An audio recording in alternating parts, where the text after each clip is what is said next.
Bueno, vamos a comenzar con la clase de anatomía de abdomen.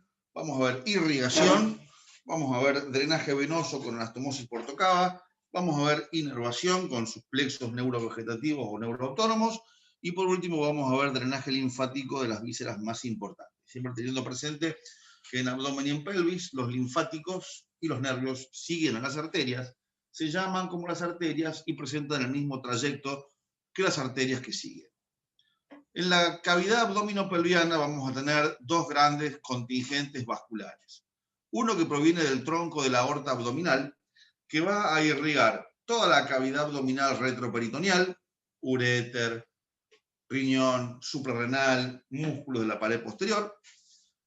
Ramas de la aorta para la cavidad abdominal peritoneal, tubo digestivo, glándulas anexas, ovario y trompa, y por supuesto también testículo y vías espermáticas, y luego todas las vísceras que se encuentran dentro de la cavidad pelviana van a estar irrigadas por ramas terminales de la arteria ilíaca interna o arteria hipogástrica, principalmente las arterias hemorroidales media y ramas de la arteria pudenda interna, que me va a dar las hemorroidales inferiores. Por lo tanto, todo el territorio de la cavidad abdominopelviana está dado por los contingentes vasculares aórticos abdominales e ilíacos internos.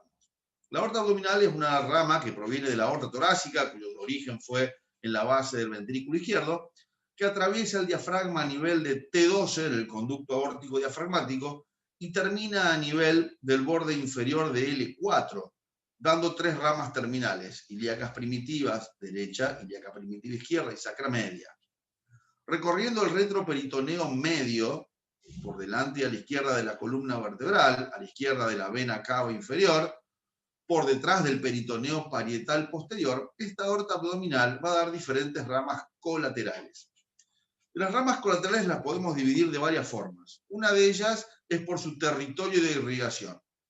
Va a dar colaterales que sean parietales, quiere decir que van a irrigar la pared abdominal supero-posterior, que son las arterias lumbares, así como las arterias intercostales del tórax, que van a irrigar la pared posterior y anterolateral del abdomen, y las arterias diafragmáticas inferiores, que van a irrigar el diafragma, con la salvedad que la diafragmática inferior da una rama colateral denominada capsular superior que irriga el vértice de la glándula suprarrenal.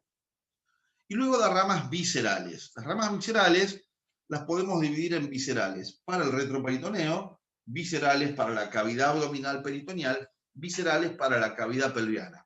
Y tenemos entonces tronco celíaco, es una de las primeras ramas colaterales viscerales para la cavidad abdominal peritoneal. El tronco celíaco es la responsable de irrigar todo el piso supramesocólico de la cavidad abdominopelviana. Arteria mesentérica superior es otra rama visceral para la cavidad abdominal peritoneal, irrigando la parte distal del duodeno, yeyuno ilion y colon derecho. La arteria mesentérica inferior, otra rama visceral para la cavidad abdominal peritoneal, irrigando colon izquierdo y tercio superior del recto. Luego tenemos ramas viscerales para el retroperitoneo, las arterias capsulares medias, que van a irrigar la suprarrenal, y la arteria renal. Las arterias renales irrigan riñón e irrigan el tercio superior del uréter y el sistema pielocaliciano.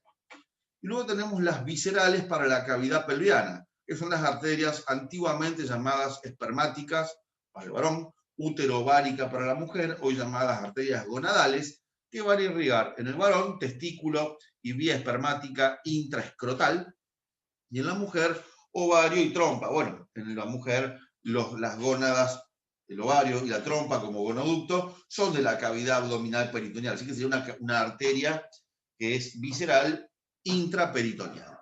Así tengo divididas las ramas de la aorta abdominal. Las que más vamos a trabajar nosotros son el tronco celíaco, la arteria mesentérica superior, la arteria mesentérica inferior y algunas ramitas de la hipogástrica para la parte distal del tubo digestivo, solamente recto pélvico y recto perineal o conducto anal. ¿Qué debo saber de cada arteria? ¿De dónde se origina? ¿Cuál es el recorrido principal? O sea, ¿por qué repliegue del peritoneo se encuentra? ¿Cuáles son sus ramas colaterales y a quién irrigan? ¿Y cómo se llaman y a quién irrigan sus ramas terminales? Vamos a ver que en algunos sectores, en algunos segmentos, encontramos anastomosis que van a unir diferentes territorios, por ejemplo, entre las dos mesentéricas a nivel del arco de Riolano, ¿bien? A nivel de las arterias pancreático-duodenales, anastomosando la mesentérica superior con rama de la gastroduodenal, de la hepática. Bueno, hay algunos territorios de irrigación colateral. Importante reconocer el trayecto, porque en ese trayecto, además, se van a ir acompañados por ganglios y cadenas linfáticas y por ramas nerviosas de los plexos neurovegetativos, plexo solar, plexo hepático, plexo mesentérico inferior, plexo hipogástrico y plexo pudendo. O sea que con irrigación vamos a ver en conjunto una gran cantidad de temas. Comenzamos por el principio, comenzamos por tronco celíaco, que tenemos los vasos principales de irrigación de nuestra cavidad abdominal peritoneal.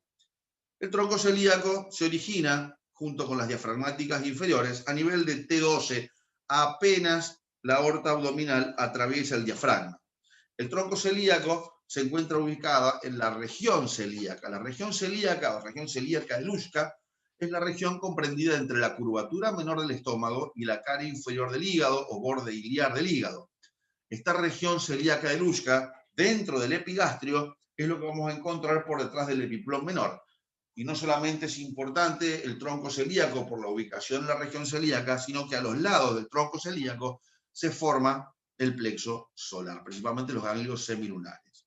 El tronco celíaco es un tronco muy cortito, no mide más de 1 centímetro, 1,5 centímetros, se dirige hacia adelante hasta tocar el peritoneo parietal posterior, y de allí se divide rápidamente en sus 3 ramas terminales. Hay algunos autores que dicen que da 2 ramas terminales y una colateral. Algunos que decimos que son 3 terminales son la arteria coronaria estomáquica o gástrica izquierda, la arteria esplénica y la arteria hepática común. Los que dicen que hay 2 colaterales, dos terminales y una colateral, toman como terminal a la hepática común y a la esplénica y como colateral a la arteria coronaria estomáquica. Para el fin nuestro de la aprendizaje de la anatomía, las tomamos como terminales, porque luego no da ninguna otra rama al tronco celíaco. Comenzamos con el tronco celíaco, con su primer rama, que es la arteria denominada coronaria estomáquica o gástrica izquierda. Es una rama que en su inicio se dirige hacia arriba, hacia adelante y a la izquierda, para buscar la inserción diafragmática del epiplón menor. Tienen que siempre las ramas introducirse a la cavidad peritoneal a través de repliegues de peritoneo parietal a peritoneo visceral. Nunca una rama perfora, hace orificios en el peritoneo. Siempre se introduce por repliegues peritoneales. Por lo tanto, la arteria coronaria estomáquica se introduce en el repliegue diafragmático del epiplón menor. Cuando llega al borde derecho del esófago, cambia de dirección y desciende siguiendo la curvatura menor del estómago. Decimos que ahí hace la hoz de la coronaria estomáquica, que es la que va a formar después el foramen bursa aumentalis en la transcavidad de los epiplones. Entonces, el momento en que la arteria coronaria estomáquica, de ser ascendente, luego cambia de dirección, ahí da su primer rama colateral, que es la arteria que vamos a denominar arteria esófago cardio tuberositaria. Es la primera rama colateral de la coronaria estomáquica. La arteria esófago cardio tuberositaria va a irrigar, como su nombre lo dice, el esófago abdominal, el cardias y la tuberosidad mayor del estómago.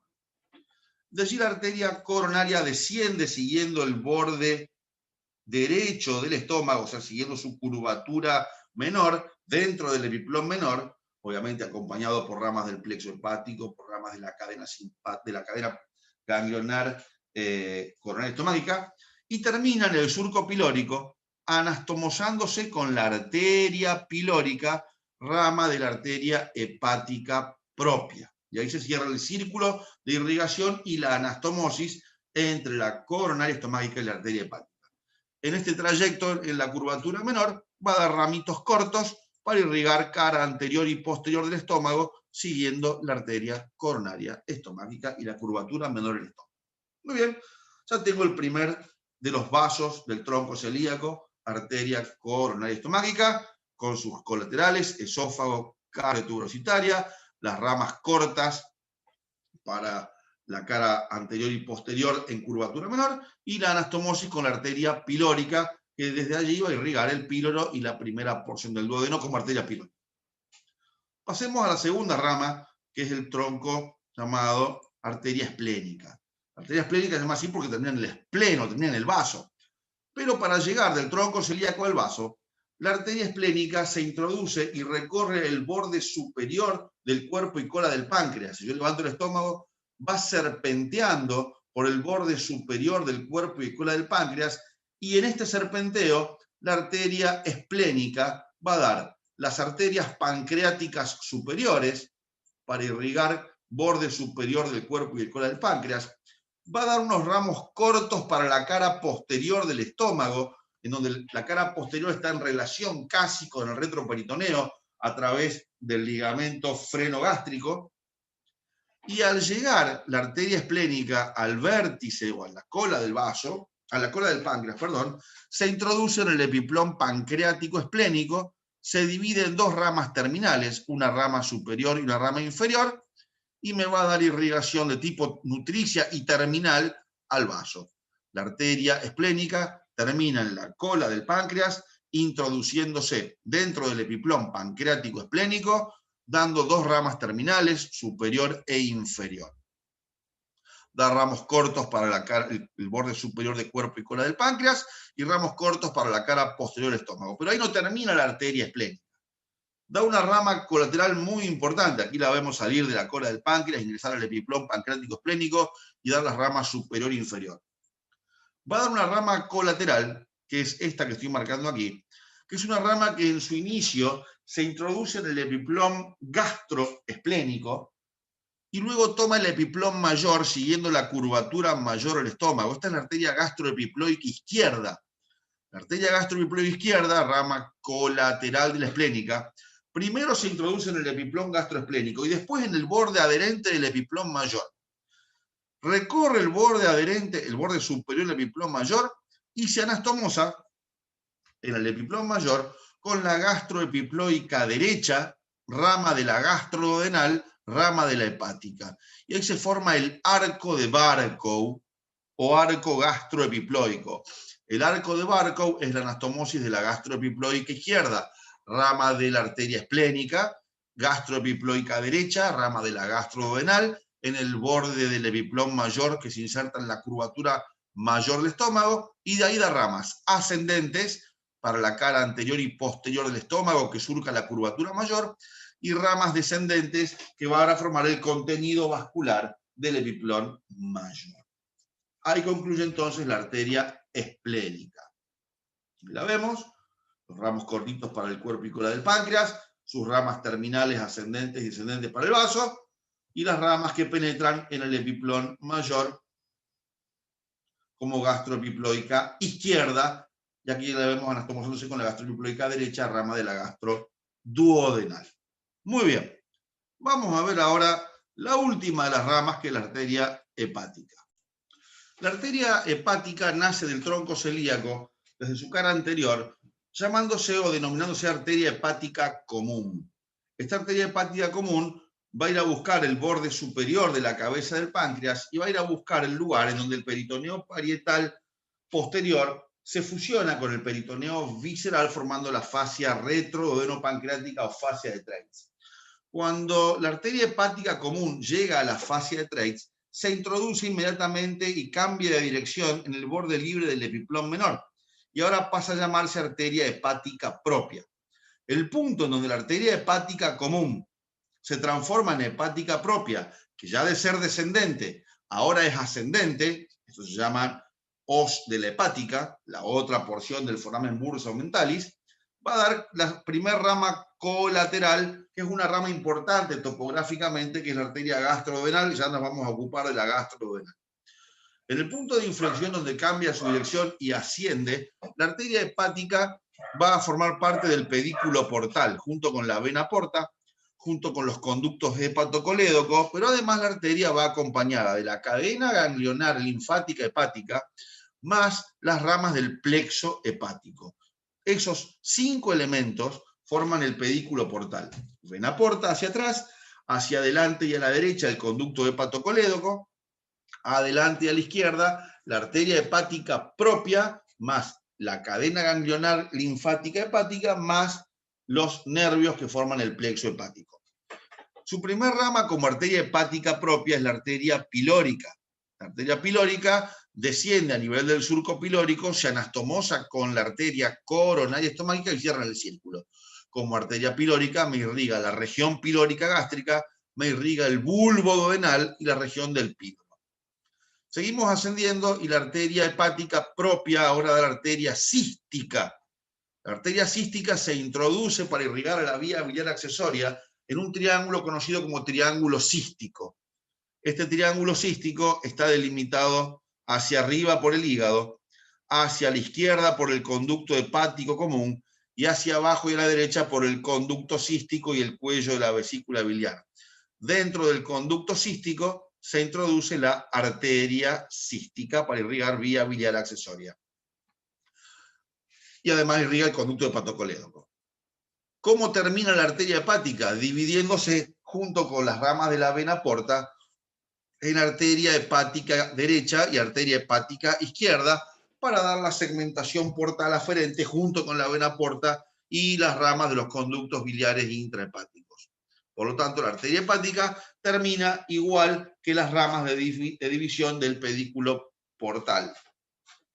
Vamos a la arteria gastroduodenal. Es una arteria que desciende por el borde o cara posterior de la primera porción del duodeno. Y ahí la arteria gastroduodenal me sirve para dividir lo siguiente. De la arteria gastroduodenal hacia la izquierda, tengo una primera porción del duodeno libre con peritoneo visceral en todas sus caras. De la arteria gastroduodenal a la derecha comienza la fascia de coalescencia retroduodeno-pancreática o fascia de Treitz. Por lo tanto, la arteria gastroduodenal, que desciende junto con el conducto hepatocolédoco, dividen a la primera porción del duodeno en dos. Una porción con su peritoneo visceral libre y la porción a la derecha con fascia de coalescencia retroduodeno-pancreática. Cuando la arteria gastroduodenal llega al borde inferior de la primera porción del duodeno, da una rama colateral que se introduce en el borde superior del epiplón mayor y esta es la arteria gastroepiploica derecha. En el borde inferior de la primera porción del duodeno da la gastroepiploica derecha que se anastomosa con la gastroepiploica izquierda, rama de la arteria esplénica, formando el arco de Barkow, volvemos otra vez a repetir, dando ramas ascendentes para la curvatura mayor del estómago, cara anterior y posterior, y ramas descendentes para el epiplón mayor. Esa es la primera rama que da la arteria gastroduodenal, que son las arterias gastroepiploica derecha. Ahí lo vemos, levantando el estómago, vemos la gastroduodenal junto con la gastroepiploica derecha. Luego la arteria gastroduodenal se introduce por delante de la cabeza del páncreas. Y por delante de la cabeza del páncreas, la arteria gastroduodenal va a dar las siguientes ramas, que son las arterias pancreáticos duodenales. Anterior, derecha, superior e inferior. Aquí estamos viendo la arteria gastroduodenal y aquí vemos la arteria pancreático duodenal superior, pancreático duodenal inferior, anteriores, derechas. Estas ramas rodean la cabeza del páncreas y la segunda porción del duodeno, y en la cara posterior de la cabeza del páncreas se anastomosan con las pancreáticos duodenales posteriores izquierdas, ramas de la mesentérica superior, y forman así las arcadas arteriales pancreáticos duodenales para irrigar cabeza del páncreas por delante y la segunda porción del duodeno. Con eso estaríamos concluyendo la irrigación dada por el tronco celíaco, todo piso supramesocólico.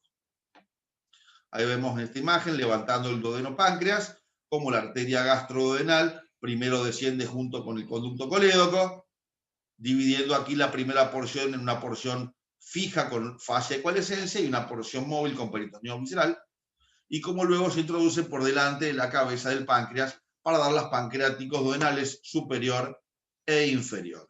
Muy bien. Vamos ahora a ver la arteria mesentérica superior, encargada de irrigar la parte distal del duodeno, parte del páncreas, yeyuno ilion y el colon derecho. La arteria mesentérica superior se origina de la cara anterior de la aorta abdominal, al mismo nivel que las arterias renales, a nivel aproximadamente de L1. En su origen, se encuentra por atrás del cuerpo del páncreas. Luego debe buscar la forma esta arteria de correr por atrás del páncreas para luego ingresar dentro de la raíz del mesenterio. Para recorrer luego la raíz del mesenterio junto con la vena mesentérica superior y terminar a nivel del ángulo iliocólico, dando una rama terminal que se llama ilio biseco apendículo cólica. Por lo tanto, la arteria mesentérica superior tiene dos segmentos. El primero que va desde el origen hasta la cara anterior de la tercera porción del duodeno donde ingresa el mesenterio. Este primer segmento se llama segmento supramesentérico. Y un segundo segmento que va desde el origen de la raíz del mesenterio por delante de la tercera porción del duodeno hasta el ángulo iliocólico llamado región o segmento inframesentérico. No intra, no está adentro del mesenterio. Se queda en la raíz y también tiene la misma dirección que la raíz, aproximadamente 15 centímetros de largo, desde arriba hacia abajo y de izquierda a derecha. En el primer segmento supramesentérico, la arteria mesentérica superior se encuentra por delante de la aorta abdominal, por atrás del cuerpo del páncreas, y en ese lugar la arteria mesentérica superior va a estar separada de la aorta por dos elementos. Uno por la vena renal izquierda y otro por la tercera porción del duodeno y el gancho del páncreas. Esto es lo que denominamos pinza aórtico-mesentérica. Entre la arteria aorta y la mesentérica superior hay un espacio donde tenemos la vena renal del lado izquierdo, el peritoneo parietal posterior, y ahí vemos que nunca jamás ni el páncreas ni el duodeno son retroperitoneales. Esto muestra la tarjeta, o sea, la tarjeta tampoco se equivoca. Tercera porción del duodeno y gancho del páncreas. Dentro de ese espacio llamamos pinza aórtico-mesentérica. Este es el espacio supramesentérico de la arteria mesentérica superior. En este espacio, la arteria mesentérica superior va a dar dos ramas colaterales importantes. Una, que es la arteria pancreática inferior, o pancreática magna, que va a irrigar cuerpo y cola del páncreas desde su borde inferior. Y la otra rama es la arteria pancreático-duodenal posterior, que luego se divide en superior e inferior, anastomosándose con las arterias pancreáticos duodenales anteriores, derechas, superior e inferior. Entonces la mesentérica superior da la arteria pancreático-duodenal posterior izquierda, que es la cara posterior de la cabeza del páncreas a través de la fascia de Treitz, ahí la vemos, se anastomosa con las pancreáticos duodenales anteriores y forman las arcadas pancreáticos duodenales. Y luego da la pancreática inferior o pancreática magna. Cuando cruza por delante de la tercera porción del duodeno, ya ahí se introduce dentro de la raíz del mesenterio y recorre toda la raíz del mesenterio hasta su final. Dijimos que la rama terminal se denomina ilio, se llama ilio biseco apendículo cólica porque irriga. Ilio, última asa ileal, bien, los últimos centímetros del yeyuno ilion. Biseco, dos ramas para el ciego, secal anterior, secal posterior. Apendículo porque se introduce en el mesoapéndice y me irriga el apéndice vermicular. Ilio biseco apendículo cólica porque da una pequeña ramita cólica ascendente que se anastomosa con la cólica descendente, rama de la cólica inferior derecha. Esa es la terminal de la arteria mesentérica superior. Ilio biseco apendículo